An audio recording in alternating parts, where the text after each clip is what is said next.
बाबा बाबा मुझको डर लगता है। बाबा मेरी मिस कहती हैं कल से सब बच्चों को अपने घर रहना है, घर पढ़ना है।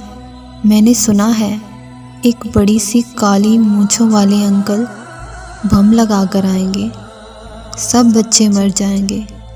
भूल गई मैं नाम भला क्या था, शायद दहशतगर्द कहा था।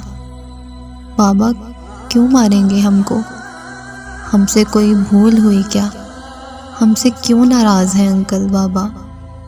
उनको गुड़िया दे दूं या फिर मेरी रंगों वाली, याद है ना वो नीली डिबिया, मेरी पिछली सालगिरह पर मुझको आपने ला कर दी थी। और मेरी वो प्यारी पोनी रेड कलर की तितली वाली, वो भी दे दूं? फिर तो ना मारेंगे हमको? बाबा बाबा मुझको डर लगता है।